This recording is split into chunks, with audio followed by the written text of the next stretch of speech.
Settle in and let your breathing slow. The room is quiet and the city outside is doing that soft, distant hum. Streetlights paint the sidewalks a tired gold, and every ordinary doorway looks a little more mysterious at this hour. You might think crime is all noise and panic, but most of it is quieter than that. It is paperwork, routine, and one small mistake someone hoped you would not notice. Tonight, you are walking with the Sleepless Detective through weird criminal methods that almost worked. Not with gore, not with shouting, just the gentle foolishness of people trying to outsmart a system that never sleeps. Keep your eyes closed, if you like, and listen for the detail that does not belong. You learn this job in the spaces between sounds. A squad room at 1 a.m. has a special kind of silence. Not peaceful, just used up. The coffee is burnt because it has been waiting too long. Like everyone else, the fluorescent light is too bright and still somehow feels tired. You flip through a thin report. Thin because it is a small crime. And small crimes get small paper clips. But small crimes are where you find the strangest methods. The kind that make you stare at a wall and quietly ask yourself why you ever thought criminals were dramatic. You step back outside and the city is mostly asleep. The sidewalks shine with leftover rain. A delivery truck hisses somewhere down the block like it is exhaling in its dreams. Ordinary buildings look suspicious at this hour because your brain is doing what it always does in the dark, turning blank windows into faces, turning quiet doors into secrets. You head toward a mid-range apartment building with a lobby that smells like lemon cleaner and old mail. The kind of place where the elevator mirror is scratched and the security camera is always pointed at the wrong angle. A tenant called in something that felt off. Not a scream, not a crash, just a tiny wrongness that hung around like a bad aftertaste. You might think that is nothing, but nothing is where most investigations start, because most genius crimes begin with a simple mistake. The mistake is almost never forensic. It is almost always human. Someone gets impatient, someone gets greedy, someone assumes you will not check. Congratulations, you are the kind of person who checks.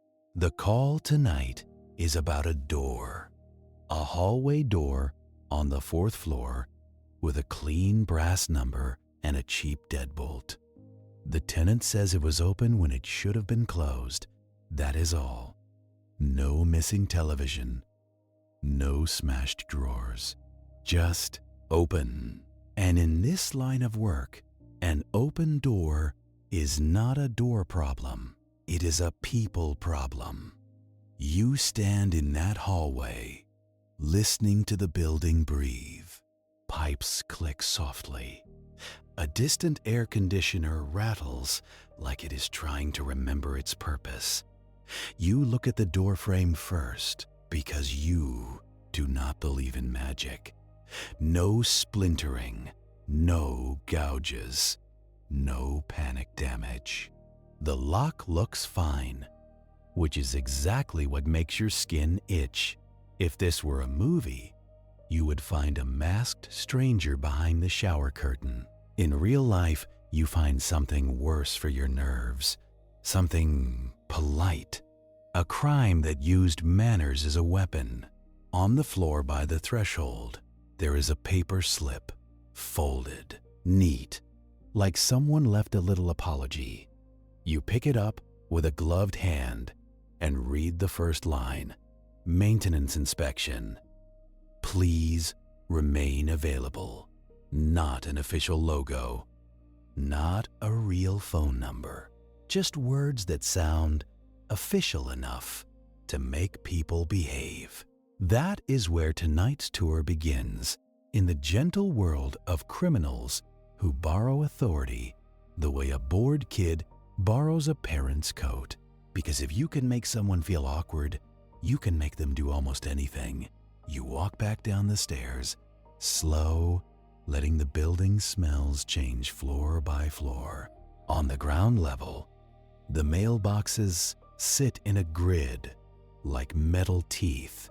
Flyers and grocery circulars spill out. People do not guard their mail like they should because it arrives like weather. It is always there until it isn't. And now you are thinking about the first weird method, the one that feels almost polite, the friendly con. It usually starts with a costume that is barely a costume, a reflective vest from a hardware store, a clipboard bought online, a lanyard that says something vague like service technician, in a font that screams home printer. Criminals love vagueness. Vagueness is a fog machine for the mind. It makes the other person do the work of filling in details. You have seen it 100 times. The suspect does not break a lock. They do not pry a window. They knock and they stand there with confident posture, like they belong. A lot of doors open because the person inside does not want to be rude. That is the trick, not brilliance. Social pressure used like a master key. You picture it easily. You are home. You are tired. The day has been long and stupid. You have already argued with an automated phone menu and lost. Then there is a knock. You look through the peephole and see someone in a vest holding a clipboard, wearing that expression that says, "I am busy and you are in my way."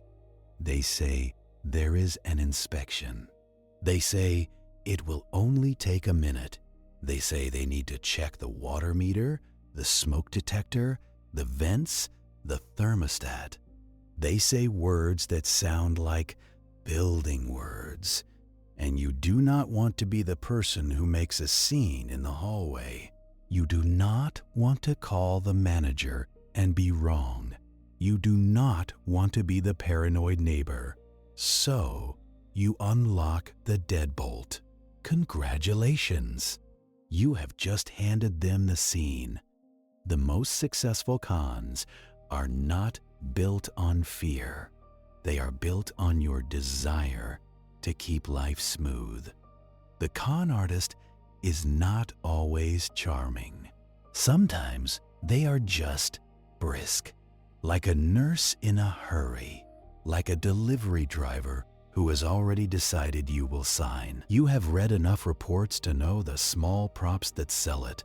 A laminated badge with a photo that is slightly blurry, a tool bag with nothing but weight in it, so it swings convincingly, a key ring that jingles because jingling sounds like access. Sometimes they carry a folded ladder, not to use it, just to look like a person who owns ladders. And the public is trained to cooperate with ladders. You step into a different case file in your mind, one that smelled like copier toner and stale carpet. An office building, late afternoon. The receptionist remembers the suspect because he was annoyingly normal. Khaki pants, polo shirt, ID badge clipped to the belt. He said he was there for the printer. Everyone hates the printer. Everyone wants to believe the printer is being handled by someone else. He walked past the desk without hesitation. That is another quiet rule of human behavior. Confidence reads like permission. People assume the confident person has already been checked by someone else. It is the same logic that makes a line form at a coffee shop window. If others are waiting, it must be correct. So he went down the hall. he opened a supply closet. He did not steal anything glamorous. He stole checks, he stole letterhead, he stole the little tools of future crimes. The receptionist did not notice until the next day, because office closets are places people avoid. They are full of clutter and disappointment, perfect hiding places for absence. That is what makes these methods weird. They are not theatrical. They are domestic. They use the soft machinery of daily life, awkwardness, routine, boredom. You think about how police respond to this. In the real world, no dramatic music, no instant facial recognition, just an officer taking a statement while someone keeps apologizing for being fooled. And the truth is, being fooled is not rare. It is normal. The whole system depends on normal. You take out your notebook, the cheap one with pages that tear too easily, and you write down the same questions you always write. What did they say? Exactly. What did they carry?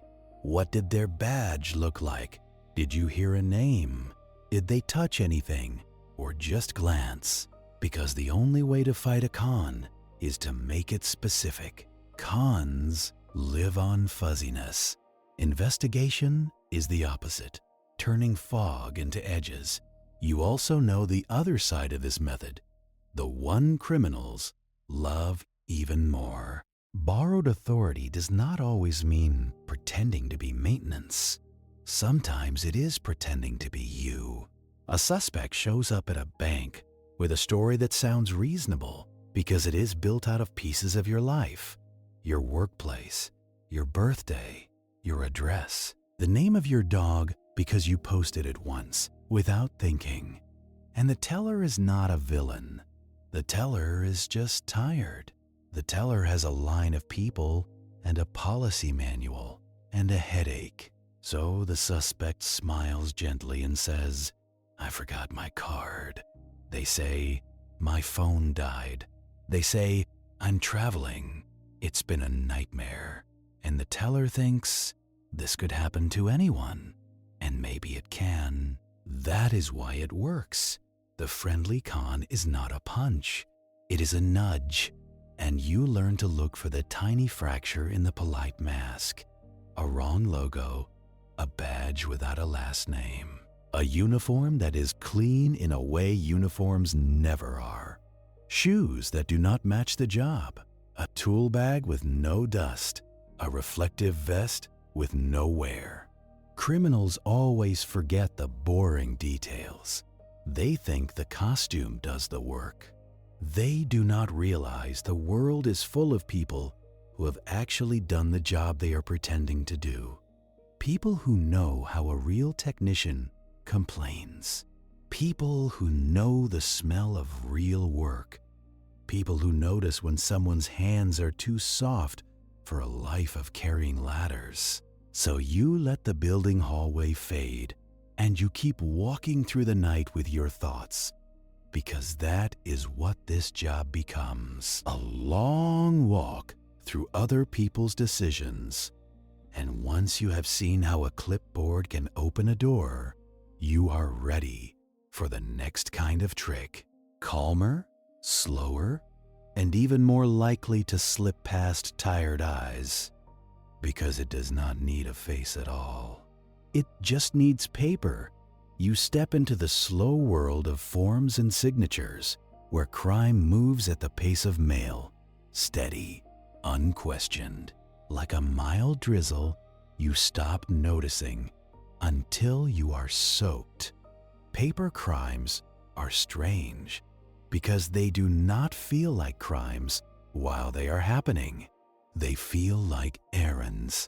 They feel like someone doing administrative work. And that is exactly the problem. You sit at a desk that is not really your desk, in a room that smells like old files. The evidence boxes are stacked in a way that suggests someone tried to organize them once. And then life happened. A ceiling vent clicks. A computer monitor glows patient and indifferent. On the screen is a simple form, an address change request. It is almost funny how small it looks. A couple of fields, a name, a date, a new mailing address, the kind of thing you do when you move, when you want your bills and magazines to follow you to the next phase of your life. But if a criminal files that form for you, your life follows them instead.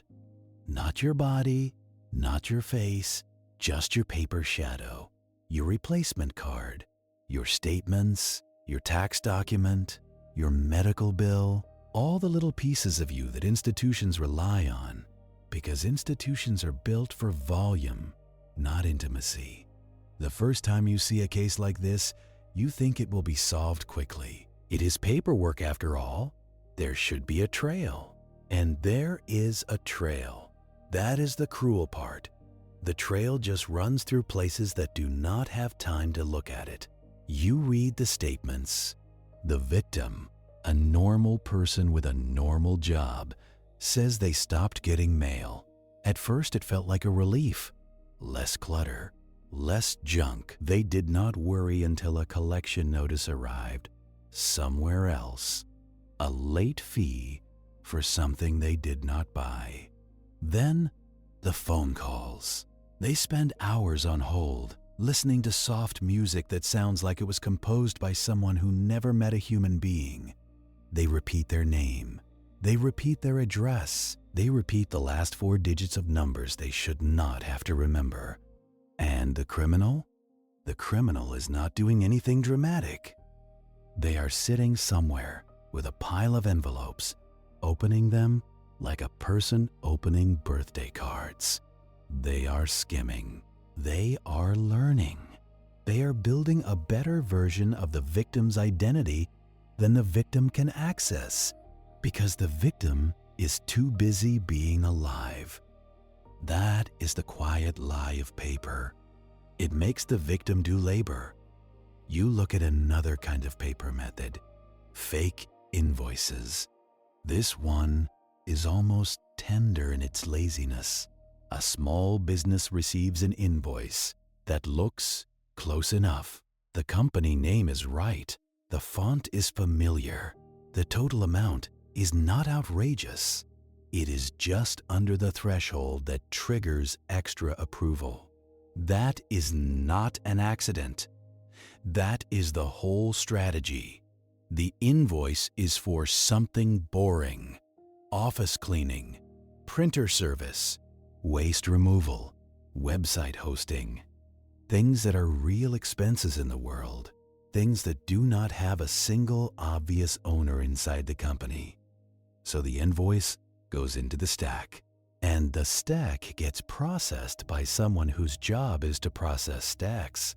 Boredom becomes a blind spot. When you do the same task every day, your brain stops reading and starts scanning for shape, like you recognize a friend's silhouette before you see their face. Scammers design paper to match the silhouette. They do not need to be perfect. They just need to be familiar. And in the soft churn of routine, a payment goes out. A small amount, not enough to trigger panic. That is another thing criminals understand. Well, panic is loud. Loud gets attention. Quiet gets repeated. One invoice becomes 2. 2 becomes 6. And by the time anyone notices, the money is already old money, already spent, already transformed into something less traceable. Gift cards, transfers, a cascade of small moves that feel like watching a coin roll downhill and disappear under furniture. You would be surprised how often the breakthrough comes from someone who is not trying to be a hero. Sometimes it is an accountant who simply hates clutter. They reconcile books like some people make their beds with a grim devotion to order. They notice one vendor name is spelled slightly wrong, one letter off. like a fake mustache on a familiar face. Sometimes it is a receptionist who remembers that the real cleaning company always calls first, or that their invoice always arrives on blue paper. Small habits, unimportant, until they are everything. And sometimes the breakthrough comes from the criminal's arrogance. They send the invoice to the wrong department. They ask for a rush payment. They get greedy, and greed is rarely quiet. You turn another page in the file and see something that looks harmless. A forwarded email. The subject line is simple: updated banking details. This is the part where the world gets modern and annoying. Because now the paper trail is digital and it moves faster than anyone's caution. A criminal compromises an email account, then waits. They do not immediately demand money. That would be too obvious. They lurk, reading like a ghost in the room. They learn how people sign off. They learn what time invoices are usually discussed. They learn the rhythm of a workplace. Then, at the right moment, they step in. They reply to a real email chain with a tiny lie. Please note our bank details have changed. Here is the new account. Thank you kindly. The tone is polite. The timing is correct. The email signature looks right. And the recipient is busy and tired, and the day is full of small fires. So, they update the account, and the next payment goes to the wrong place. This is not a genius method. It is a method built for a world where everyone is overwhelmed. A world where everyone is juggling tabs. A world where you trust the familiar shapes of things because you have to. Investigators do not solve this with one clever trick. They solve it with repetition. They subpoena logs. They request headers. They trace IP addresses. It is slow. It is paperwork fighting paperwork. It is the bureaucratic version of two people pushing on the same heavy door from opposite sides. And you, the tired detective, learn to love one thing above all else: the boring inconsistency. A timestamp that does not match the sender's time zone. A forwarded message that carries a strange routing path. A bank account opened too recently. A phone number that is not used anywhere else. In paper crimes, the criminal's mistake is often the same as in the friendly con. They rely on people not checking. They rely on the world being too busy to be curious. But curiosity is your job. It is your curse. It keeps you awake. And as you read through these quiet lies, you feel the pace of it. Days passing, weeks passing, paperwork stacking, the crime blending into normal life. That is what makes it so effective and so dull to explain at parties. No one wants to hear about fake invoices until it happens to them. Then it becomes the longest month of their life, because the damage is not only money, the damage is time. It is the hours spent proving you are you. It is the strange humiliation of being told a system believes a criminal's paperwork more than your own voice. You close the file gently, like it might bruise, and you let your mind drift back out of the office and into the night streets, where the air is cooler and the lamps are steady and indifferent. Paper methods are slow crimes, and they teach you something important. Most trouble arrives quietly, wearing the same clothes as routine. But sometimes the weirdest methods do not hide in paper at all. Sometimes they hide in plain space, using the world's layout like a lullaby. You find yourself standing in an ordinary room, the kind you could describe in 5 words: beige walls, cheap carpet, a dresser, a bed, A television that is bolted down because too many people have tried to steal it. A hotel room. Hotels are strange places for investigations because they are designed to be forgotten. Nothing personal, nothing memorable, everything washable. A hotel is a temporary life with thin walls and a heavy door, and criminals love places that are temporary. You walk slowly, looking at what most people never truly see. The vent cover near the floor, the ceiling tiles, slightly uneven, the gap behind the mirror, the space under the bed where dust gathers like it is paying rent, the closet shelf that sits just a little too high like it is hiding its own shadow. Here is the simple logic criminals use. If something is annoying to check, it might never be checked. The world is full of hiding places that should not work but do, because searching is work. Searching is time. Searching is boredom. And everyone, even police, is still human. You crouch by the air vent. The screws are mismatched. One is newer, shiny. That is a small thing, a stupid thing, and it matters. The vent is not a tunnel to freedom. It is not a movie vent. It does not lead anywhere helpful, but it is deep enough to hide something small.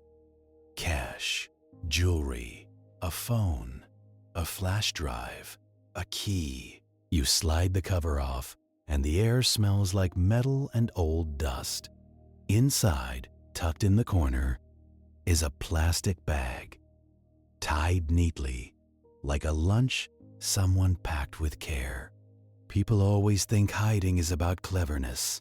It is often about labeling a box marked holiday decorations that is never opened, because nobody wants to think about string lights in July. A folder named Archived that no one clicks, because archive means past, and past means not urgent. You once searched an apartment where stolen electronics were sitting in plain sight inside a large box labeled baby clothes. It was not even taped shut.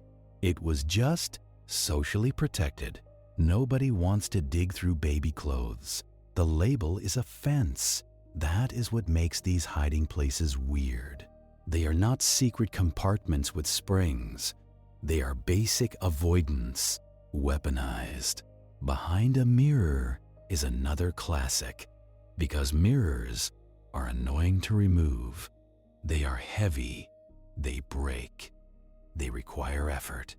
And effort is the enemy of a quick search.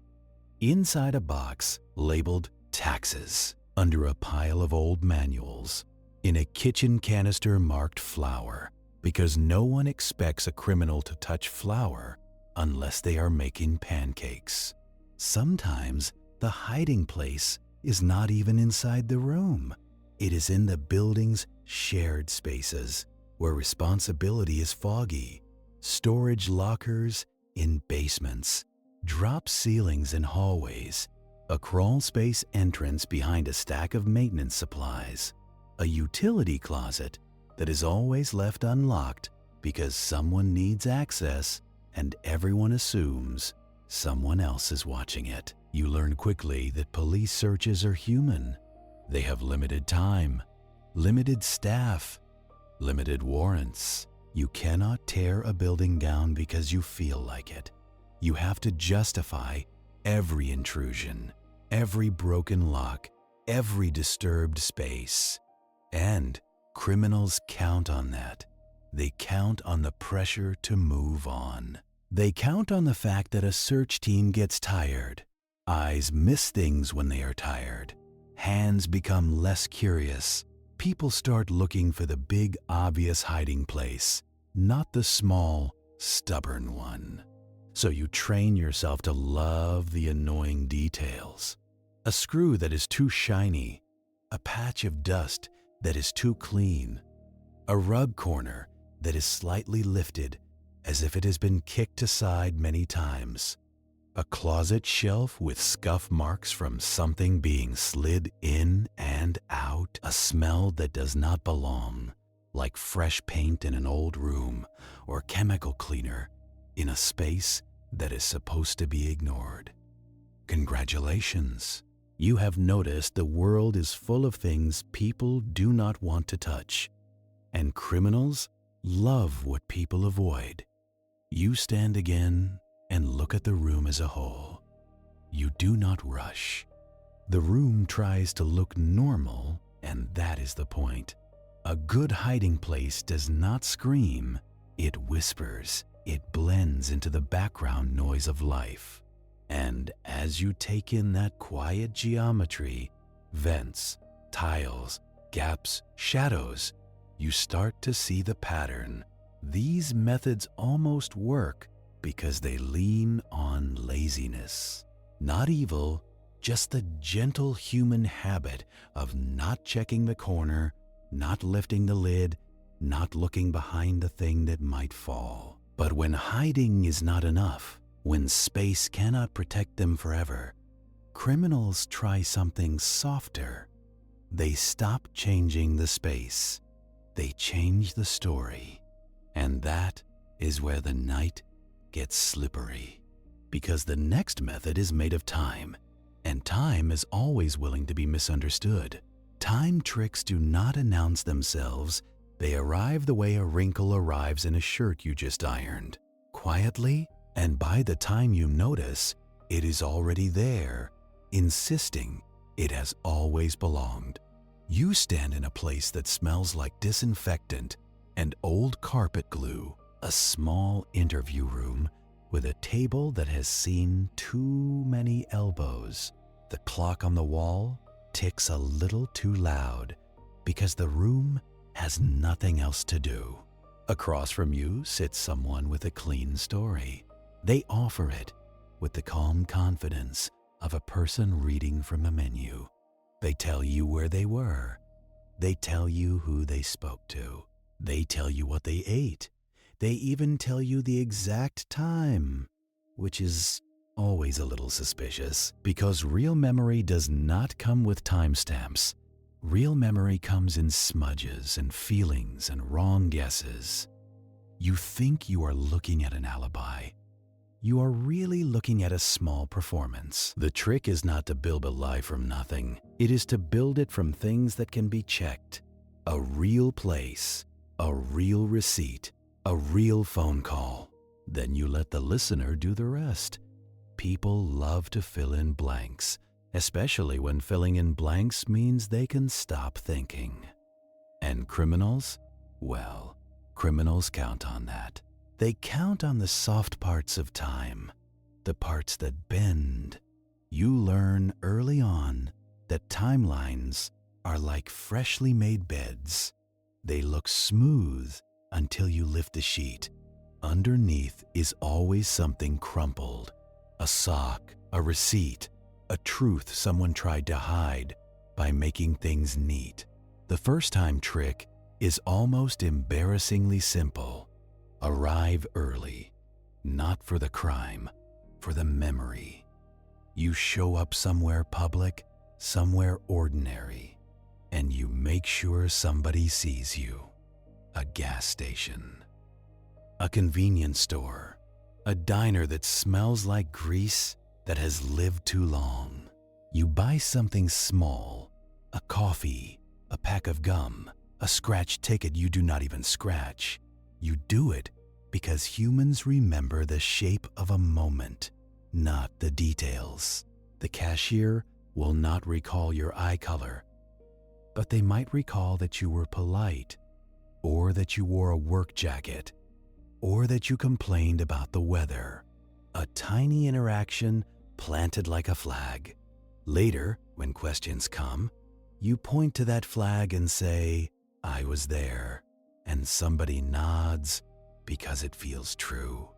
It feels, congratulations, you have just watched someone use mildness as camouflage. You can do the same trick with a phone call. It is even easier because phone records look official. They look like truth in print. You call a friend, you call a relative, you call the kind of person who answers out of habit. You talk about nothing, a show you both hate, a neighbor's annoying dog, a sale you saw online. You keep it short because the point is not conversation. The point is the record. The point is to manufacture a tiny proof of life. Later you say, "You can check my call log. I was on the phone at that time." That time, which is not the time of the crime, of course. It is the time you want people to circle in their minds because you know how attention works. Attention is a flashlight with weak batteries. It points where you aim it, then flickers away. Investigators learn to ask the rude question, "What about the other time?" The time you are not volunteering. That is where the fog lives. You move from the interview room to the evidence desk, and it is less glamorous than anyone wants it to be. A laptop with too many sticky notes. A stack of printed phone records with lines so small they make your eyes ache. A detective's pen that keeps disappearing because pens have better escape skills than criminals. You start drawing a timeline the way you always do, slowly, stubbornly, like you are building a fence in the dark. And you notice something about phone calls, something people forget because they have been trained by television to think phones are magic. A call does not tell you where someone was. It tells you where their device touched a network. That is a polite way of saying phones can lie without meaning to. Someone can leave their phone at home and still be somewhere else. Someone can hand their phone to another person. Someone can schedule a message. Someone can use an application that spoofs a number the way a child puts on an adult hat and pretends it fits. So, when a suspect leans on phone evidence like it is a steel beam, you tap it. You look for the hollow sound, because the best time tricks are not about creating proof. They are about creating doubt, and doubt is the quiet friend of every liar. Another common trick lives in the warm little world of receipts. People treat receipts like tiny, holy documents. They think that because a printer produced it, it must be true. But a receipt is just a record of a transaction, not a record of a person's soul. You can buy something and not stay. You can pay and send someone else inside. You can pick a store with cameras that never work and employees who have already forgotten what they saw 5 minutes ago. Or, if you are particularly lazy, you can just keep old receipts. That part always feels stupid until you remember how most humans actually operate. We stuff paper into wallets. We forget it. We find it later and think, "Oh right, that day." A criminal does the same thing, but on purpose. You see it in cases where a suspect produces a crumpled receipt with dramatic care. They smooth it out like they are revealing a treasure map. "Look," they say, "I was buying groceries at 9:30. Maybe, or maybe that receipt lived in their pocket for weeks, waiting for its moment. Investigators do not argue with receipts. They verify them. That is the difference between drama and procedure. You call the store, you ask for transaction logs, you ask what register number it came from, you ask whether the receipt format changed recently. You ask the kind of questions that make people sigh, because it sounds like you are overthinking until you find the one detail that breaks the spell. A receipt with the wrong font for that store. A time printed in a format the register does not use. A product code that does not exist in their system. Sometimes you find something even smaller. A cashier's name that belongs to nobody. A ghost employee, invented because the liar did not realize stores track everything now, even the people working there. And when you confront them with that, they often look genuinely offended, like you have accused them of being creative. Time tricks also come in the form of carefully placed appearances. A suspect knows they cannot be everywhere, so they make sure they are somewhere that will be remembered. They choose a place with witnesses who talk, a bar, a gym, a church event, somewhere that has a social gravity. They are not there to enjoy it. They are there to be seen. They make a point of greeting people. They make a point of ordering something. They laugh loudly at a joke that is not funny. They leave an impression the way someone leaves fingerprints on a clean glass. Then they leave, and they count on the next part, the part where humans build stories. Later, when someone asks, "Were they there that night?" the witness says, "Yes," because the witness remembers the impression. The witness does not remember when the impression happened. Memory does not label itself. It just sits there, glowing softly, waiting to be misused. You have seen witnesses swear to something that could not have happened, not because they are lying, but because their brains stitched together the wrong day, the wrong week, the wrong version of the person. That is why investigators love boring anchors. Security footage with a timestamp, even though timestamps can be wrong too. Digital door logs, toll booth records, parking garage entries, the quiet, unromantic systems that do not care about charm or confidence. And even those are not perfect. Cameras drift, clocks get set wrong, systems go down, people forget to sync things, because people are people. So you learn to cross-check, not once, not twice, but until you are sick of your own diligence. You take the suspect's story and you hold it up to the world like a piece of fabric. You look for thin spots. They said they were at a diner at 10. Fine. How long were they there? What did they order? Did they pay cash or card? Did they tip? If they paid with a card, where did the card go next? If they paid cash, where did they get the cash? If they claimed they were on the phone, who were they talking to and what was said?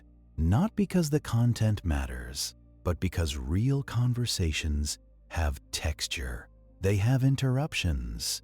They have a stumble, a laugh at the wrong moment, a mention of something specific. Lies stay smooth. Truth has lint. You also learn to listen for a particular kind of phrase. I always do that. A suspect says, "I always stop at that gas station. I always call my mother at 9. I always take that route home."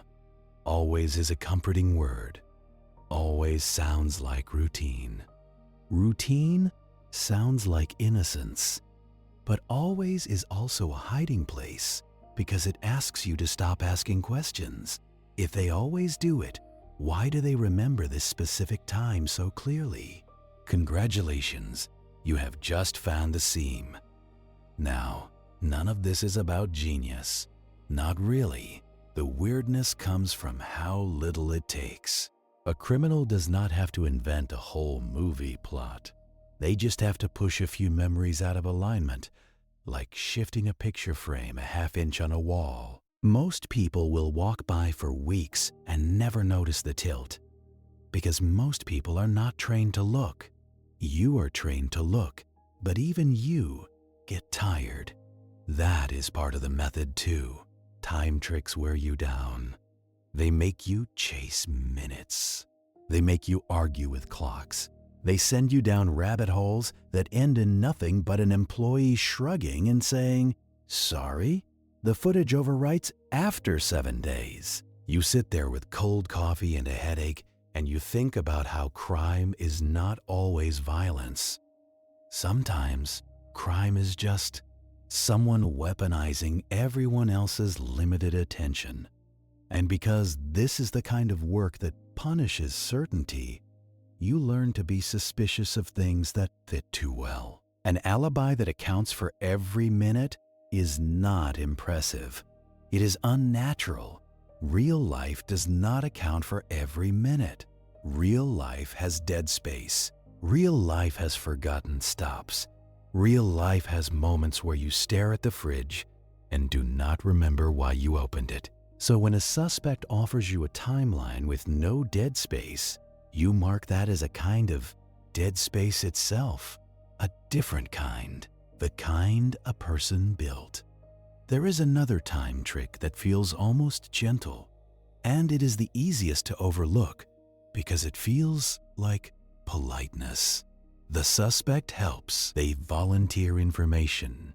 They bring you documents. They offer names of witnesses. They suggest places to check. They act like the most cooperative person in the world. And cooperation is disarming. Cooperation makes you want to believe them because you are tired of resistance. But sometimes, cooperation is just steering. They hand you a stack of things that look important, so you do not notice what is missing. They guide you toward witnesses who will say nice things about them. They mention the one camera that shows them at the store, and they never mention the alley behind it. They make you feel like you are making progress when you are just walking the path they cleared. This is where the job becomes less about evidence and more about stubbornness. You refuse to be led. You listen, you nod, you take the papers, and you still do your own checks. You still ask the questions they did not invite. You still go to the places they did not mention. You still look at the bedsheet you lifted, and you keep lifting because time tricks depend on a simple hope that you will accept the first version, that you will be satisfied with a story that sounds like it could be true. But a detective does not get paid for could be. You get paid for is, and then, slowly, you see the pattern behind the fog. The soft truth investigators learn the hard way. Memory is not a recording. It is a reconstruction. And criminals lean on that softness the way tired people lean on railings. They count on you remembering the wrong day. They count on witnesses blending events together. They count on the natural human desire to stop digging, because digging is work, and work is exhausting. That is why these methods almost work. Not because the criminal is brilliant, but because everyone else is busy. You sit back in your chair and let the file rest under your palm. Paper, time, space, all of it comes down to the same human weakness, the wish that life will stay simple if you do not look too closely. But there is a limit to how long a person can live inside fog. Eventually, the world demands a name, a signature, a number, something concrete. And when time will not cooperate, when the clocks keep pointing toward you, some people try to step sideways out of the whole problem. They try to become someone else, not with a mask and a new accent, but with something smaller, quieter, and far more common. A borrowed name. You see the first hint in a place that is almost painfully ordinary. A lost wallet report, the kind that gets filed and forgotten, because everyone loses things. Everyone has that one day where their pockets betray them. The victim is tired when they speak to you. Not dramatic, just worn down. They explain they lost their wallet at a grocery store. They canceled their cards. They thought that was the end of it. It was not the end. It was the beginning of a second life, lived by someone who did not earn it. The strange thing about identity theft is how domestic it feels. The crime happens in small, quiet actions, a form filled out, a password reset, a new card requested, a shipping address changed. The kind of actions people do every day without any sense of danger, because modern life is built to be convenient, and convenience is just security with the corners sanded off. A criminal finds your wallet, and they do not need to be clever. They need to be patient. They start with what is easiest: small purchases, a gas station, an online order for something cheap, just to see if the card works. If it works, they do not celebrate. Then they do something that feels almost intimate. They learn you. They look at your driver license. They see your address. They see your date of birth. They see your face. And now they have a prop for the friendly con, the one you already know too well. They call a bank and say, "I am traveling." They call a phone company and say, "I need a new device." They call a utility provider and say, "I moved." They sound tired. They sound annoyed. They sound like you sounded the last time you called customer service. That is the whole act. And it works because systems are not built to know you. They are built to process you. You feel the damage in the way victims describe it, not as one big disaster, but as a long corridor of small doors that keep locking. A credit card declined at a pharmacy, a loan application denied, a phone call that begins with, "For security purposes, please answer these questions," and ends with, "We cannot verify you." Imagine being told you are not yourself by a stranger reading a script. That is the quiet cruelty of borrowed names. It forces a person to prove their own existence over and over in the language of institutions, and the criminal, meanwhile, is using the same institutions, like vending machines, insert data, receive access. Sometimes they do it with a lost wallet. Sometimes they do it with a discarded letter. Sometimes they do it with information scraped from the soft underbelly of the internet, where people post their lives in neat, searchable pieces.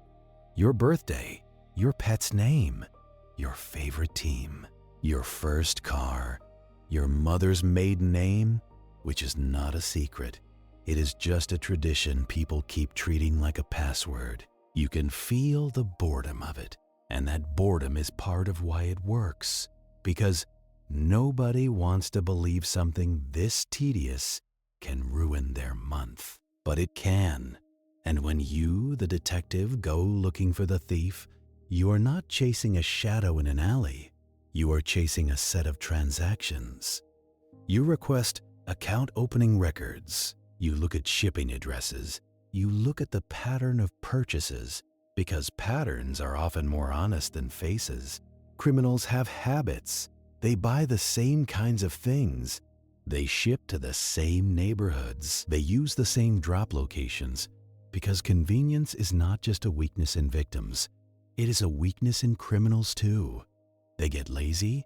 They reuse a phone number. They forget to mask an internet address. They sign up for a delivery service with an email that includes a real name, because they think nobody will read that far. Congratulations! You read that far. You also learn that identity theft is rarely a lone genius in a dark room. Sometimes it is a cousin. Sometimes it is a partner. Sometimes it is the person who knows your social security number because they helped you fill out forms when you were too young to understand what it meant. That is the part nobody likes to say out loud. The closer the criminal, the easier the borrow, because the best credentials are not stolen. They are shared, and the victims often do not notice until something forces them to look. A tax return rejected, a medical bill for a procedure they never had, a notice about a job they never applied for. They sit in front of you and they say, "I feel stupid," and you tell them quietly the truth. This is built to work. It is not personal. It is not about intelligence. It is about volume and tired workers and systems that would rather approve than argue. The weirdness here is not that it happens. The weirdness is how easy it feels while it is happening. To the criminal, you can almost see the steps through their eyes.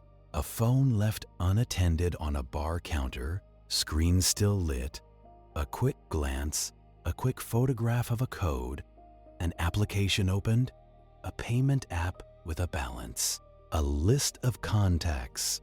They do not need to steal the phone forever. They just need to steal a minute. And minutes are what people give away carelessly. You look at cases where criminals use unattended phones to reset passwords. They request a verification code. Then they read it off the screen like they are reading a weather report. They change the email address on an account. They turn on forwarding. They lock the real owner out. It is the same method as paper trails, just faster. The same lie, delivered at digital speed. And when investigators try to unwind it, they find the same obstacles: call centers, automated menus, departments that do not talk to each other, a fraud team that only works weekdays, a record retention policy that overwrites the evidence you needed. Justice is not swift. It is procedural. It comes in forms. It comes in reference numbers. It comes in a weary voice saying, "Please hold." So you learn to document everything. You learn to love screenshots and logs and confirmations. You learn that the best weapon against borrowed names is not anger. It is persistence. And still, criminals keep doing it because the payoff is not only money. The payoff is frictionless movement through the world. A borrowed name is a set of keys. It opens hotel rooms. It opens online accounts. It opens lines of credit. It opens doors that were never meant to open for them. But like every weird method, it carries a quiet weakness, the part the criminal forgets. Borrowing a life leaves fingerprints everywhere. Not literal fingerprints, most of the time. Digital ones. A shipping address that keeps repeating. A device identifier that shows up again and again. A pattern of logging in at the same hours, from the same place, like a person who cannot stop being themselves. The criminal thinks they are wearing your skin, but underneath, they are still shaped like them. And when you are patient, when you keep pulling records and comparing little details, you start to see the outline. A name attached to a drop address, a camera image from a store pickup, a license plate caught in the background of a gas station camera, blurred but readable if you stare long enough and hate yourself just right. That is how these cases move, not with sirens, but with the soft click of another record request being processed. And when you finally find the person, they are rarely impressive. They are not a mastermind. They are often just someone who found a loose thread and kept pulling. Because pulling is easier than building. And that brings you to the next strange category. The one where criminals try not to be there at all. They let objects do the talking. They let small machines do the work. You find these cases in reports that read like someone describing a magic trick badly. The victim says, "It was locked, but it looked forced." The neighbor says, "The lights turned on by themselves." The suspect says, "I was nowhere near it." And technically, they are trying to make that true. You walk into a scene that looks like a crime, designed by someone who has only ever seen crimes on a screen. The room is messy, but the mess is staged. Drawers dumped, but nothing actually missing. A window latch broken, but the glass is untouched. The kind of damage that performs struggle without doing the labor of real struggle. Real break-ins are lazy. They break what is easiest. They grab what is visible. They leave footprints where they should not. They do not stop to create a pleasing composition. So when you see a scene that tries too hard, you feel that familiar itch. Congratulations! Someone has been writing fiction in your jurisdiction. This is where tools and traps come in, not as complicated engineering, but as small efforts meant to create distance. A timer on a lamp set to make it look like someone was home. A message scheduled to send hours after a person left town, to suggest they were awake and texting. A car parked in a different place, moved by a friend to make neighbors remember the wrong thing. A door locked behind someone using a simple mechanism, so it appears nobody entered. And sometimes, the weirdest ones are the simplest. A rock tied to a string, used to pull a latch through a gap. A piece of tape over a door catch, so the door looks locked, but is not. A spare key hidden in a place that screams spare key because the criminal is not the only one who knows where people hide them. You would think investigators would catch these immediately. Sometimes they do. Sometimes they do not. Because again, police work is human work. An officer responds. At the end of a long shift, they see a broken latch and they think, forced entry. They write it down and move on. They do not always have time to analyze the poetry of a door, but later, when you come in with fresh eyes and stale coffee, you look closer. You look for tool marks that do not match the story. You look for scratches in places that make no sense unless someone was trying to manipulate the lock from the outside. Locks tell stories, if you let them. A real forced entry leaves chaotic damage. A staged one leaves careful damage, like someone trying to draw a bruise. You also learn to pay attention to what is missing from the scene, not what is present. No glass on the floor under a broken window, because the window was broken from inside. No mud tracked in, because nobody climbed through. No disturbance in the dust of a windowsill that should have held a shoe print. Dust is quiet evidence. Dust is the city's memory. And then there are the small machines criminals love, because machines do not get nervous in interrogation. A garage door opener used as a remote accomplice. A thermostat adjusted from an app to suggest someone was home. A smart lock opened with a code that was shared too easily. Because people treat codes like casual favors. You see it in cases where a suspect says, "I never went in," and technically, their body did not. But their access did.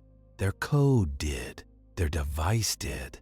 They tried to create a gap between them and the act, a gap wide enough to hide inside. But the modern world is full of logs, full of timestamps, full of little silent witnesses that do not forget, even when humans do. A smart lock record showing the exact moment a code was used. A camera that captured a face, or at least a posture. A router log that shows a device connected at an odd hour. Even a simple thing like a text message scheduled to send, leaving metadata that tells on it, like a cheap suit's tag still attached to the sleeve. Criminals love automation because it feels like an alibi you can set and forget, like putting laundry in the dryer and expecting it to fold itself. But automation has a problem. It is consistent, and consistency is suspicious in human drama. If someone is texting normally, their timing varies. They pause.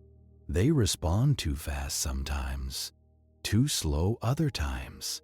Scheduled messages are often too neat, too punctual, too on time. You read a case where a suspect tried to create a trail of normal life by scheduling social media posts, photos, captions, little jokes, the kind of posts that say, "Look at me, I exist, I am harmless."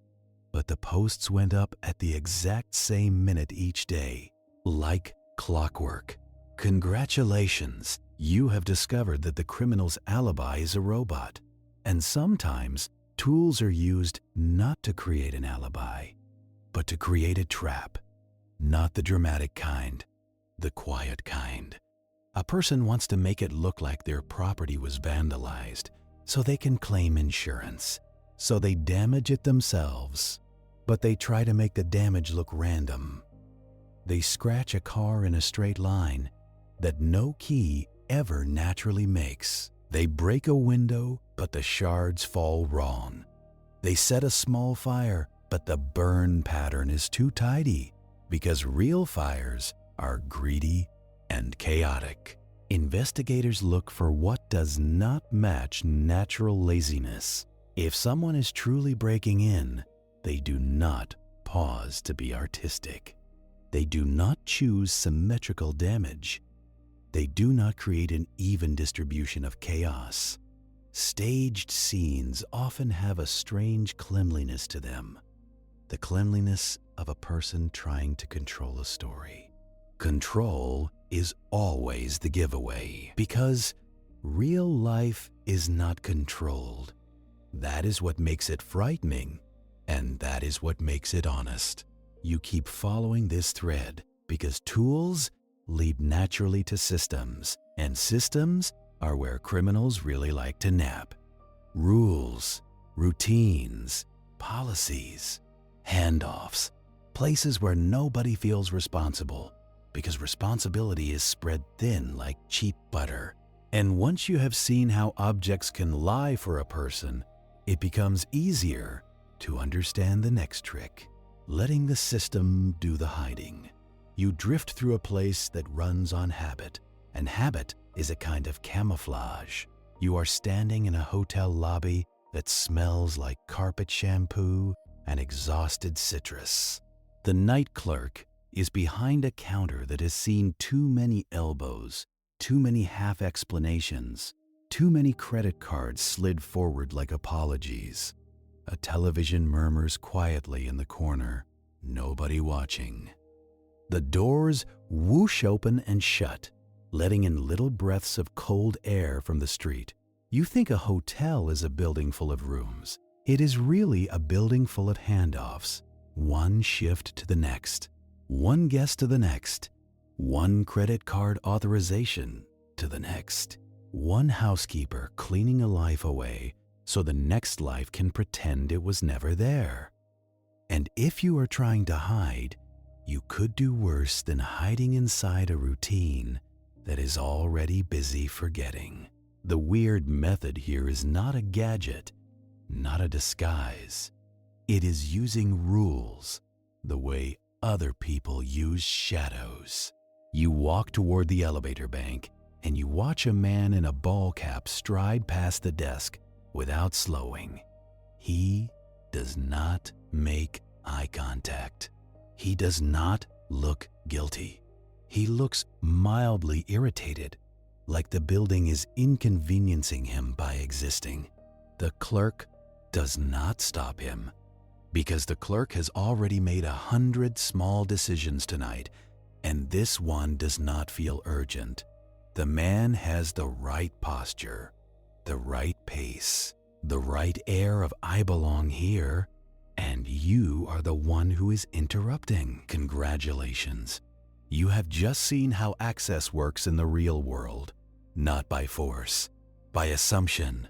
A criminal learns the weak points in systems the way you learn which floorboard creaks in your own home. They notice what gets questioned and what slides by. They notice that a uniform is not always required. Sometimes all you need is a rolling suitcase. Because a rolling suitcase is a social permit. Nobody wants to ask a person with luggage what they are doing. It feels rude. It feels like a hassle. It feels like starting a conversation with a stranger who might have complaints. People will endure a lot to avoid a complaint, and criminals count on that the way they count on darkness. Hotels have other soft places too.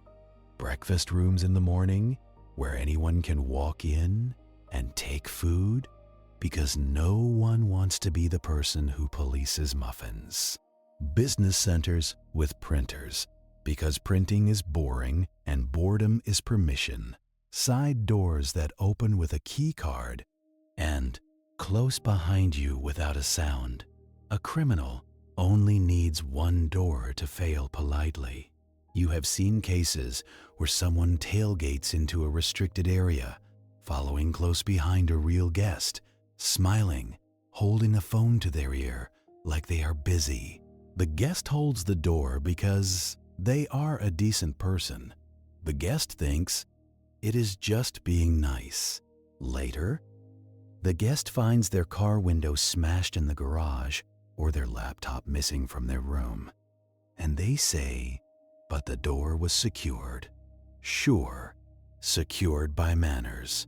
The system was not hacked. It was helped.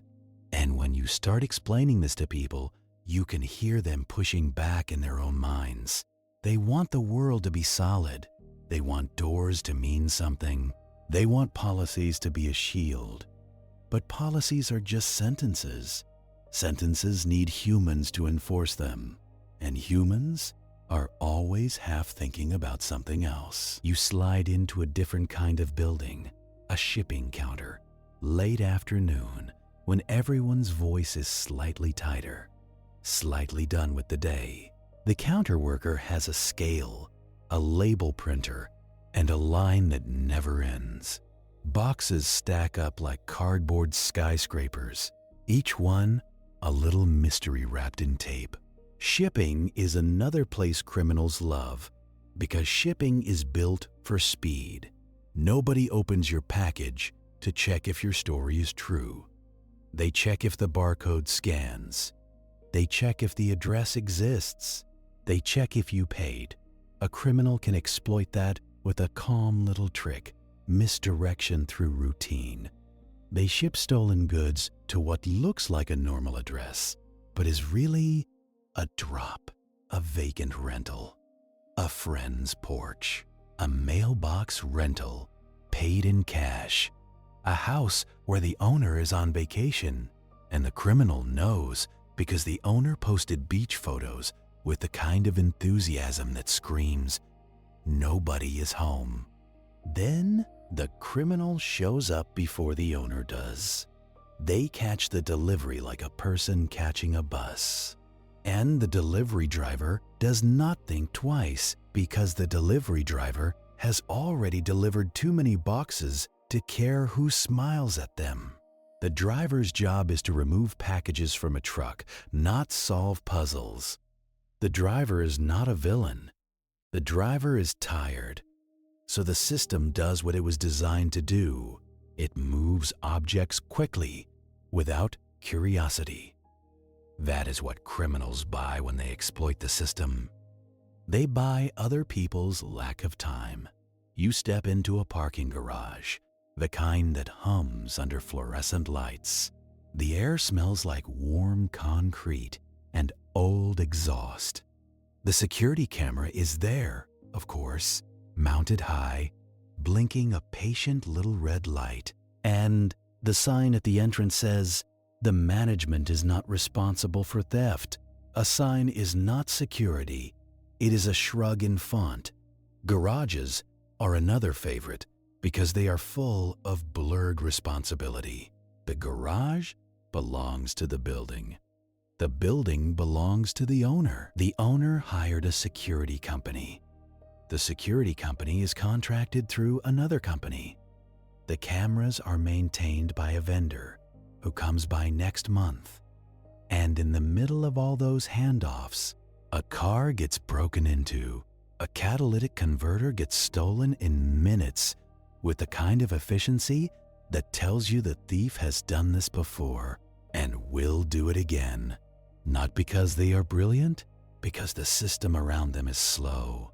You might think the police will rush in and fix it, but real investigations start with a question that feels too small to matter. Who actually owns the footage? Not who installed the camera, not who benefits from it, who can legally provide it, and in what format, and how long they keep it before it overwrites. Because that is the reality check you learn early. Evidence does not just exist. Evidence has to be requested, retrieved, converted, and preserved. And every step is an opportunity for someone to say, we do not have that anymore. Or worse, we never had it. Criminals learn these weak points like a commuter learns train delays. They learn that some cameras are decorative. They learn that some lots have blind spots. They learn that certain doors never latch properly because maintenance requests get filed and forgotten. They learn that policies are often written for liability, not safety. And then they lean on those facts as if they were physical objects. You see it in busy offices too. An open plan workspace that looks modern and efficient and feels like a terrarium full of distracted people. Headphones on, eyes on screens, a constant soft tapping of keyboards like rain on a roof. Someone walks in wearing a delivery shirt. They carry a box. They look annoyed, like they have too much to do. No one stops them because no one wants to be the person who interrupts a delivery. Deliveries are routine. Routine is invisible. They move toward the back where the expensive devices live. They know where to go because offices are predictable. Finance is always down a hall. Information technology is always behind a locked door that is unlocked half the time. They take what they came for and they leave. Later, when people realize something is missing, they say, "How could someone just walk in?" And you look at them with tired eyes and you think the same way you walk into your own kitchen without announcing yourself, by belonging or by looking like you belong. This method is not just about physical buildings. It is also about paperwork systems that move like slow rivers. You have seen a case where a criminal used a city's own code enforcement process as a weapon. They filed false complaints. They triggered inspections. They created chaos for a business owner who had done nothing wrong. The business owner spent weeks proving the negative, proving that the alleged violations were fiction.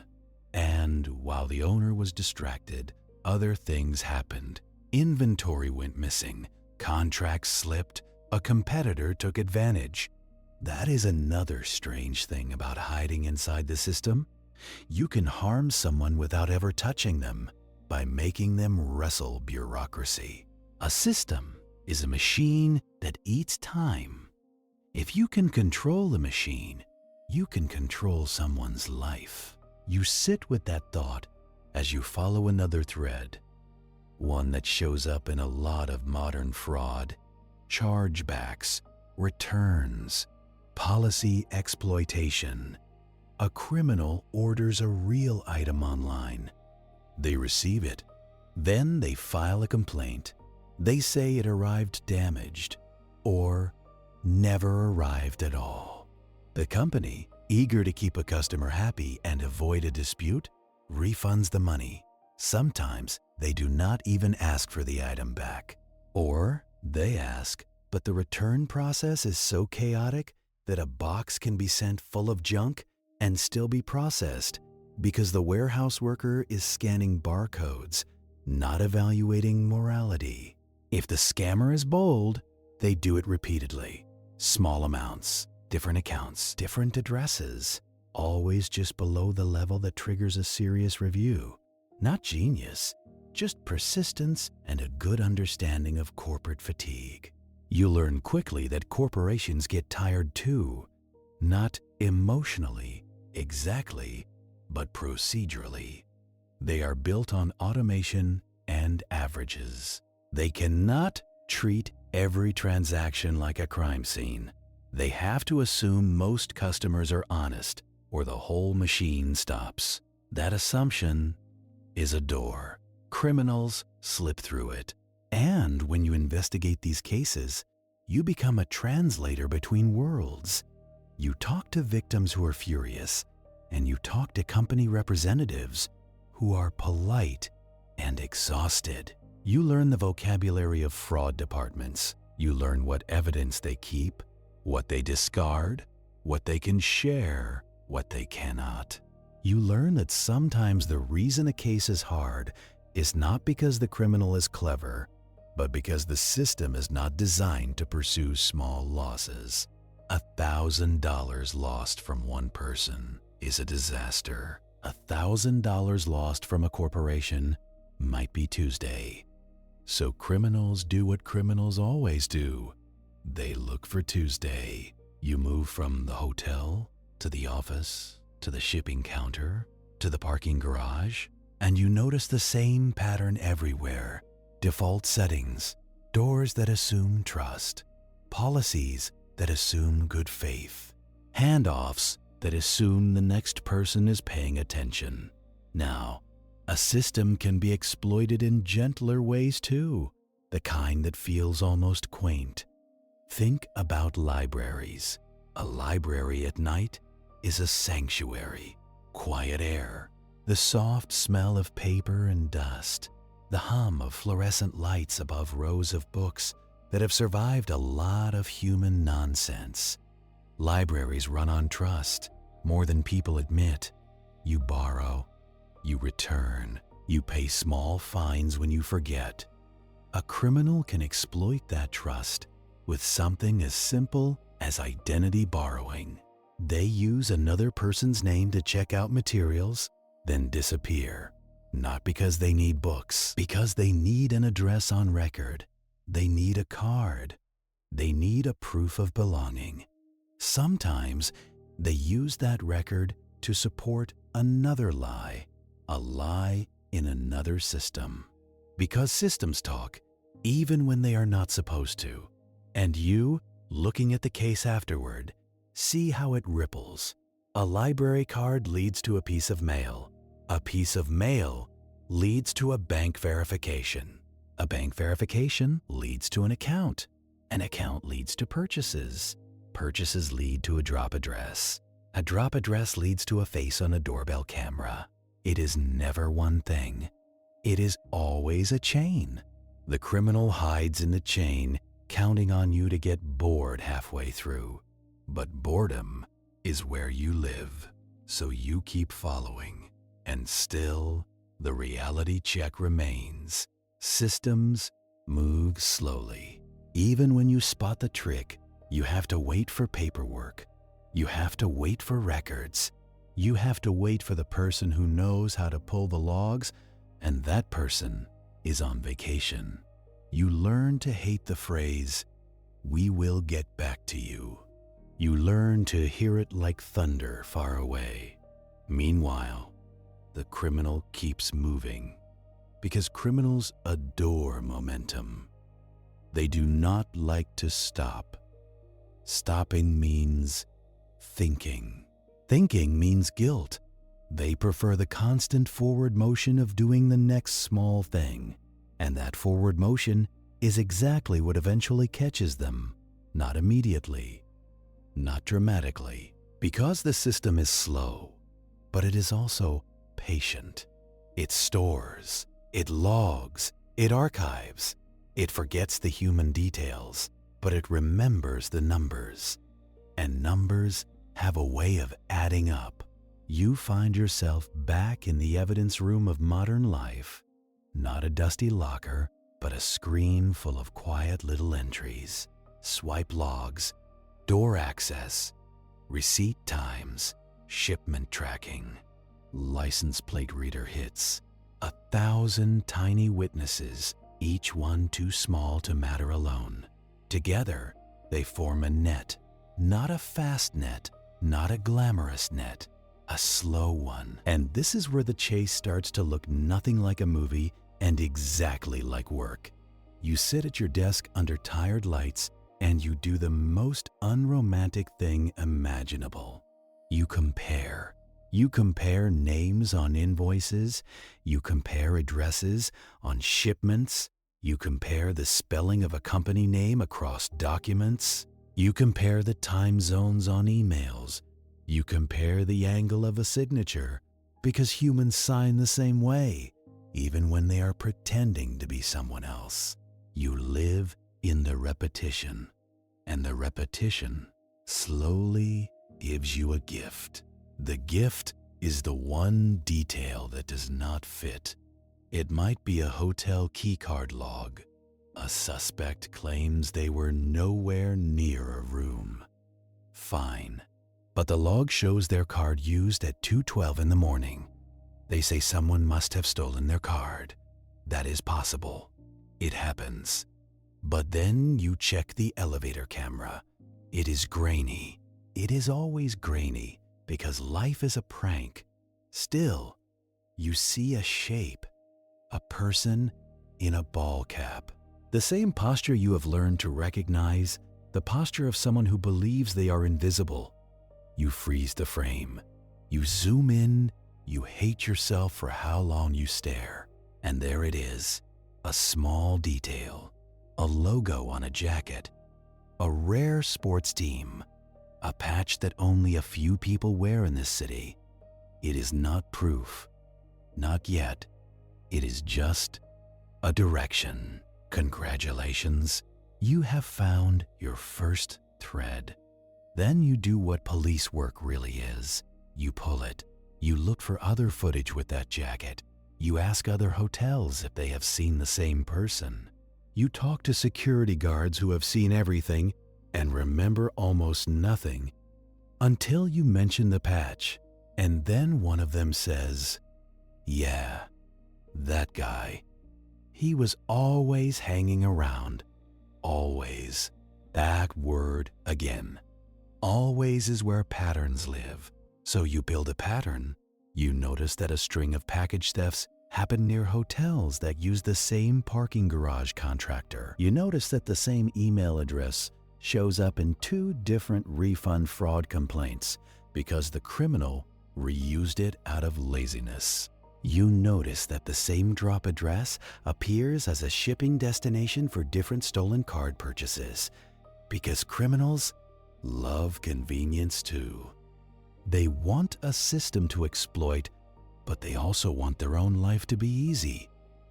That contradiction is your friend. And as the pattern grows, the case stops being a pile of unrelated annoyances and starts being a single story told in fragments. You call it linkage, if you want the proper word. But in human terms, it is just recognizing a voice through a wall. You take a break to drink coffee that tastes like burnt regret, and you keep going. Another report comes in from a different side of town. A small business owner complains about refunds, a string of them. Always the same kind of transaction. Always just under the threshold that triggers extra scrutiny.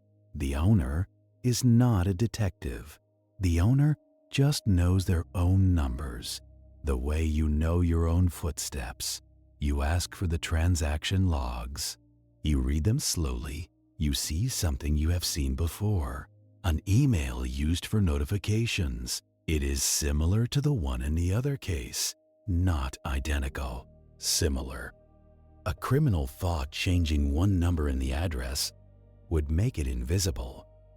It does not. It makes it recognizable, because nobody else in the world uses that exact style of nonsense unless it is the same hand writing it. You start making calls, not dramatic calls, not shouting, Just the quiet phone work of asking companies for records, the way you ask a tired bartender what they saw at the end of the night. Sometimes you get a helpful person. Sometimes you get a script. Sometimes you get transferred to a department that does not exist. You keep trying anyway. This is the slow net. It is woven from persistence, not excitement. Then you get the small breakthrough that feels like a key turning in a lock. A shipping company provides a pickup camera image, not a face, not clearly, but you see the same jacket patch, you see the same ball cap, you see the way the person stands, weight on one leg, impatient, like the world should hurry for them. You take that image and you share it quietly with other agencies, because criminals rarely respect city limits. You ask if anyone has seen this person. You ask if anyone has similar cases. You send it to the postal inspector, because mail is sacred in a way people forget until it is violated. Days pass. That is another thing people do not understand about investigations. Days pass, like they always do. You still have to eat. You still have to fill out reports. You still have to attend meetings where someone asks for updates with the cheerfulness of a person who has never chased a disappearing trail. And then a response arrives. A smaller department across the state line has a suspect in custody for a petty theft. The suspect was caught because they did something old-fashioned. They tried to pawn something they should not have. They used their real identification because they were tired or arrogant or both. The department ran the name. Nothing major. But when they saw your bulletin image, they looked again. The suspect owns a jacket with that patch. Now, that is not enough. By itself, a lot of people own jackets. But you have learned not to look for cinematic proof. You look for accumulation. You look for a pile of small things that becomes too heavy to ignore. So, you request the suspect's phone records. Not because you think phones are magical truth machines, but because phones are habit machines. People carry them like extra organs. They connect to towers. They ping. They log. They betray. You compare the suspect's tower connections to the times of the hotel thefts. You compare them to the times of the shipping pickups. You compare them to the times of the refund fraud emails being sent. And you start to see it. Not perfect alignment, because real life is messy, but a consistent closeness. The suspect's phone is always near the places where the system was exploited. Always. That word becomes a drumbeat. You take the next step, which is never glamorous. You build a probable cause statement. You write it like you are explaining the world to someone who has never seen it, because in a way, you are. You lay out the pattern, the logs, the times, the images, the addresses, the records. You make it boring, because boring is what courts understand.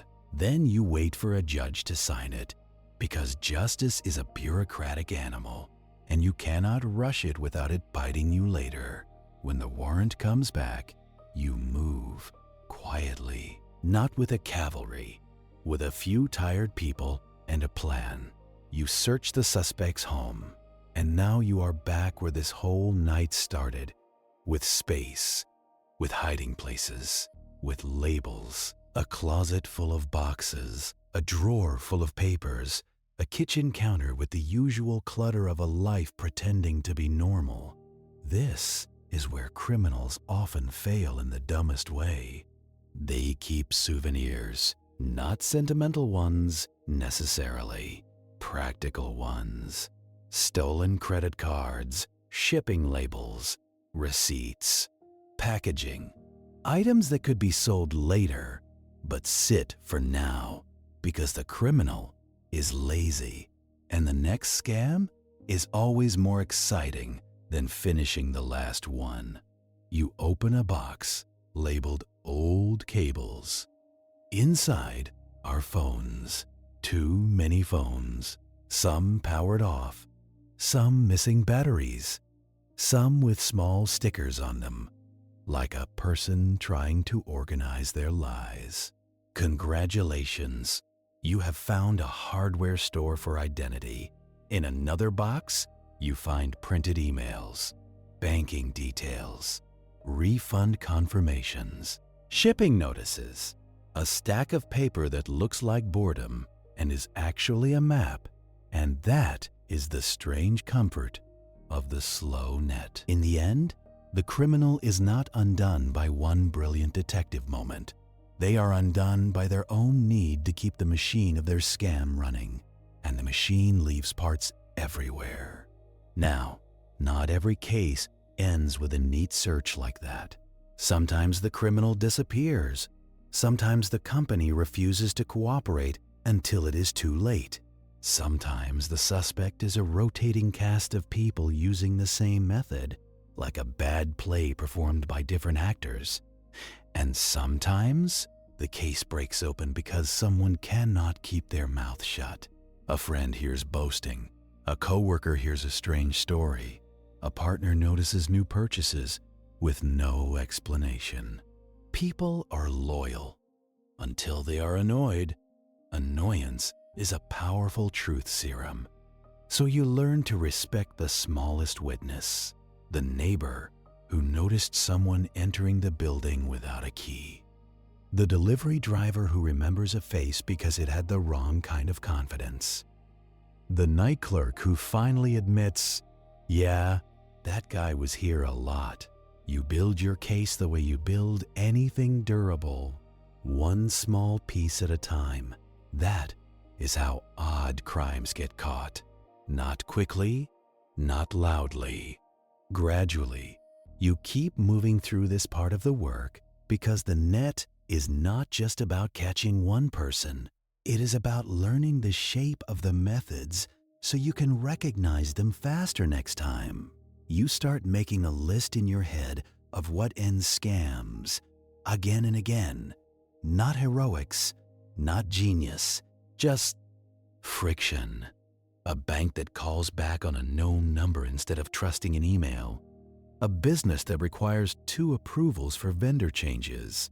A hotel that checks keycard access patterns for anomalies. A shipping counter that flags repeated pickups to the same mailbox rental. A person who slows down and reads the details instead of the silhouette. Friction is the enemy of crime. Crime loves smooth surfaces, and the more you do this job, the more you realize a lot of weird criminal methods are just attempts to remove friction, to glide through the world on the assumption that nobody will stop them. Then someone does stop them, not with drama, with a question. Can you show me your identification? Can you confirm that in writing? Can you tell me the last transaction amount? Can you explain why the log shows this time? A criminal hates questions the way a vampire hates daylight, not because it kills them instantly, but because it forces them to become specific. And specific is dangerous for liars. You sit with that as you flip through another case file, one that looks almost silly on its face. A person was mailing themselves empty boxes. Not 1 or 2. Dozens. They would ship an empty box to an address, then claim it arrived empty and demand refunds. They would do it across multiple retailers, multiple shipping services, always with a polite tone, always with just enough indignation to seem believable. You read that and you think, who has time for this? Then you remember, criminals have time because crime is their job, and their job is often just paperwork with bad intent, The case was cracked when a warehouse worker noticed the boxes were always the same weight, suspiciously consistent. The company started weighing returns more carefully. They compared weights at shipment and return. They added friction. The scam died, not with handcuffs, with a scale. Another file. A person was exploiting a hotel's lost and found system. They would call, claim they left an item, describe it vaguely, then arrive to pick it up. The staff, wanting to be helpful, would hand over something close enough. A charger, a jacket, a pair of sunglasses. Small thefts, spread out, barely noticed. They were caught because one staff member asked a simple question. Which room were you in? The caller gave the wrong number. Congratulations, the system finally asked for specifics. You see how it works? Most of these methods are not about overpowering the system. They are about persuading it to stay lazy. Now, as you keep tracing this idea through case after case, you start to feel the gentle grind of the work in your bones. The slow net is effective, but it is never fast. You watch detectives review footage frame by frame until their eyes blur. You watch analysts build spreadsheets that look like grocery lists for the apocalypse. You watch officers knock on doors, get shrugged at, get told no, come back later, get told maybe. You watch them document and document.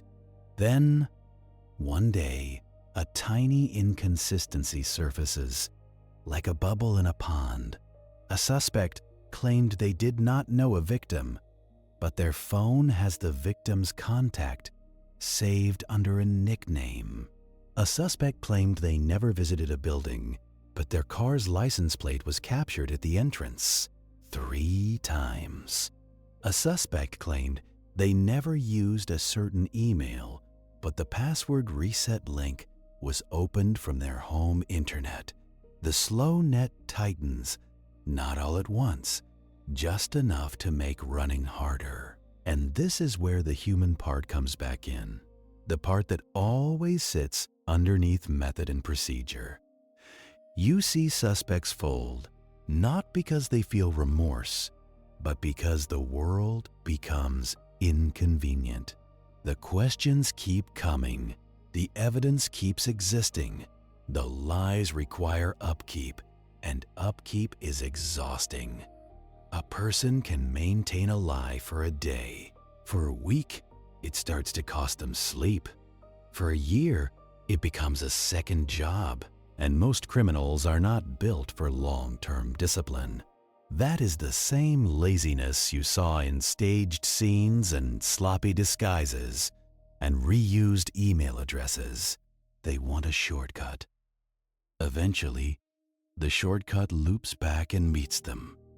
So you watch, quietly, as a suspect is interviewed. Not a dramatic interrogation with yelling. A small room, a recorder, 2 chairs, a detective with a file folder, and patience. The suspect starts confident. That is normal. Then the detective lays out the pattern, slowly, piece by piece, like setting coins on a table. Here is the key card log. Here is the shipping record. Here is the camera image. Here is the phone tower data. Each one by itself is arguable. Together, they form a wall. The suspect's eyes change just slightly. The performance becomes harder. They start to talk faster. They start to contradict themselves. They start to reach for explanations, and each explanation creates a new detail that can be checked. That is another quiet rule. The more a liar talks, the more they build their own trap. They cannot help it. Humans want to be believed. They will say anything to restore the feeling of normal, and normal is what the investigator uses, calmly, as leverage. You let the suspect talk. You let them add details. Then you check the details. You keep the net slow and you keep it steady. And when the case finally resolves, it rarely feels like triumph. It feels like paperwork being closed. It feels like a file box getting a label. It feels like a victim exhaling, not with joy, but with relief that the long phone calls might finally end. That is the real ending of most odd crimes. Not a siren, but a sigh. You keep turning pages because there are always more. A case where a person used a big box store's return policy by buying items, swapping them with cheaper versions, and returning the box with the right barcode. They did it for months. It worked because the staff were trained to scan, not to inspect. They were caught because one employee noticed the tape pattern on the boxes was always the same. A weird little signature. The criminal thought they were invisible. They were leaving handwriting in packing tape. A case where someone used a city's parking ticket dispute process to delay consequences for a stolen car, filing dispute after dispute with minor variations, keeping the vehicle in a gray zone while they used it. They were caught because the dispute forms came from the same internet address, again and again, like someone tapping on a window. A case where a person used a charity donation pickup service as a cover to scout neighborhoods. They wore a shirt with the charity name. They carried a clipboard. They knocked on doors and asked if anyone had donations. While they were there, they noticed who was home, who was not, who had cameras, who had old locks. They were caught because a real charity worker saw the fake shirt was the wrong shade of blue. The kind of detail only a person inside the routine would notice. That is another thing you learn. Systems have guardians, even accidental ones, people who know what normal looks like. And criminals are always slightly off normal. They can mimic the surface, but they cannot mimic the deep habits. They do not know the unwritten rules. They do not know which forms are always stapled, which managers always call back, which door always sticks, which employee always complains about the printer, in the same words. So they slip, and you, if you are patient, catch the slip. The night outside keeps humming. The city never truly sleeps. It just changes shifts. You watch the way this whole world runs on quiet agreements. You will behave, I will assume you behave. We will all get through the day. That is civilization in miniature. And crime is often just someone deciding to live off those agreements without honoring them. It is parasitic, but it is rarely glamorous. And the reason you are here in this long, slow tour is to remember that weird methods are not magic. They are just human habits used against humans. Now, as the files stack and the coffee cools, you feel that familiar transition coming. Because once you understand how the system hides people, you start paying attention to how the system eventually finds them. Not with a dramatic leap, with the slow net tightening. You notice it first in the boring places, the places nobody brags about. A shared spreadsheet, a call log, a stack of returns that all came from the same neighborhood. The system doesn't wake up with a gasp, it wakes up with a frown. The kind that says, "That's odd." You learn to trust that frown, because the slow net is not a single rope. It is thousands of tiny threads laid down by routine. Every time a badge is scanned, every time a package is tracked, every time a refund is processed, the world makes a small mark in its own notebook. And criminals, in their hurry to be clever, keep stepping in wet paint. You sit with a report that looks almost insultingly small. 1 page, a hotel complaint. Missing laptop. The guest is sure it was housekeeping. Housekeeping is always the suspect because it is the easiest story to tell yourself. Familiar villain. Simple ending. But you don't get endings. You get details. You pull the keycard history. The kind of thing that prints out like a grocery receipt. Room accessed at 9:58. Housekeeping at 11:06. Front desk at 12:20. Then another entry. 2:15 in the morning. A key card used, but not the guest's card. That should make your skin itch, because people don't wander into hotel rooms at 2:15 in the morning for no reason.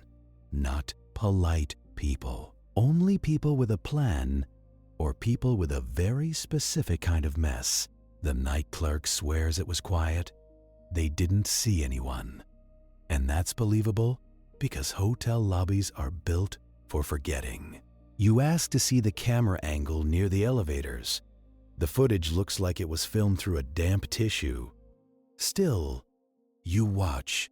You watch the doors open.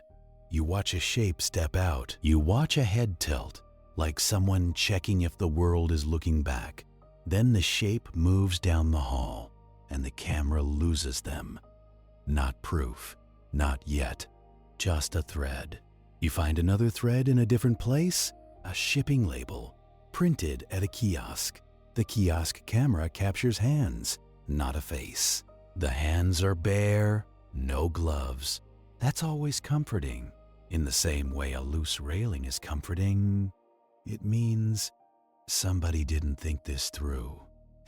The label goes to a mailbox rental. You request the rental paperwork. The name is fake, of course. The identification used is fake too. But the payment method, that's real. A prepaid card bought at a grocery store, at a register with a camera that actually works. Congratulations, the case just became a little less romantic. Now you're doing the work people never picture. You're calling stores. You're asking for transaction video from a Tuesday. You're waiting on hold. You're listening to a recorded voice tell you your call is important while your coffee becomes a cold, bitter little puddle of ambition. And eventually, you get the video.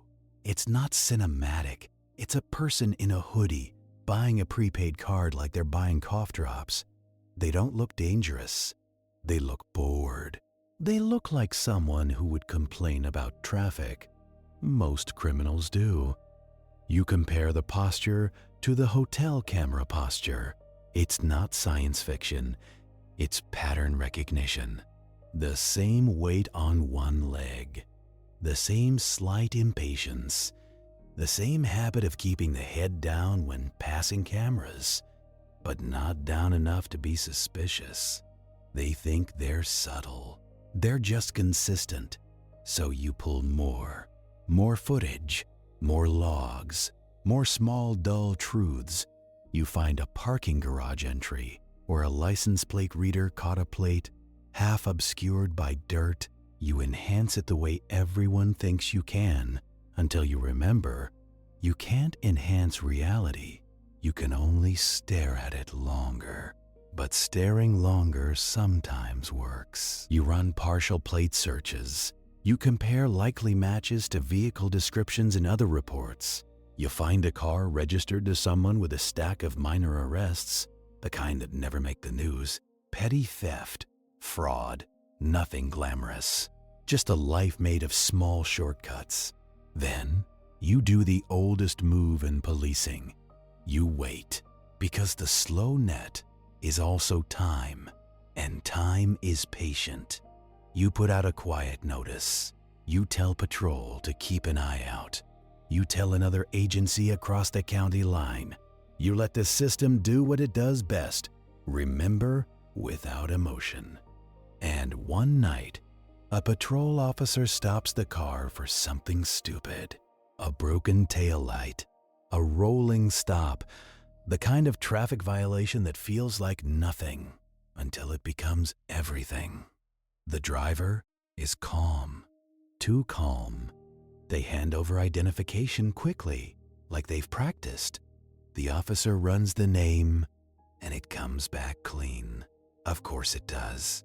Clean names are easy to find, but the car smells like new electronics, that sharp plastic scent that doesn't belong in a vehicle that old. The officer asks a few more questions. The answers come too fast, too smooth. Lies stay smooth. Truth has lint. They call for backup. They run the car again, this time by the vehicle identification number. That number doesn't lie as easily as people do. It pings to the same pattern you've been building, quietly, for weeks. And then the trunk opens. Inside are laptops, boxes of phones, hotel toiletries, still sealed, key cards from 3 different properties, the kind guests forget to return, a little bundle of tools that look innocent, one at a time, until you see them together.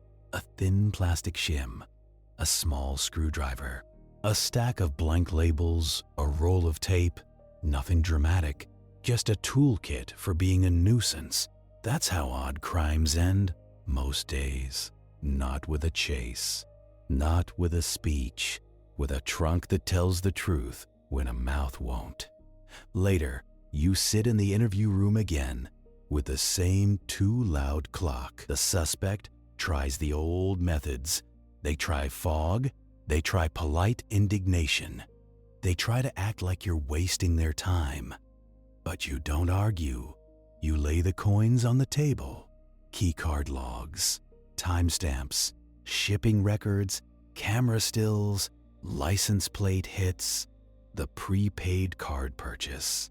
The pattern, drawn out like a child's connect the dots, except every dot is a real person who had their day ruined. The suspect watches the dots connect. Their eyes flicker. Their shoulders drop a fraction. It's not guilt, usually. It's math. They can feel the numbers closing in. And when they talk, they do what liars always do. They add details. They tell you a story about finding the items.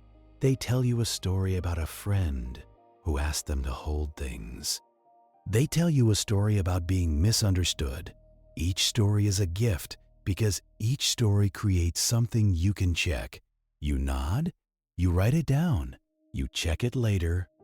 You keep your voice calm because calm makes people fill silence.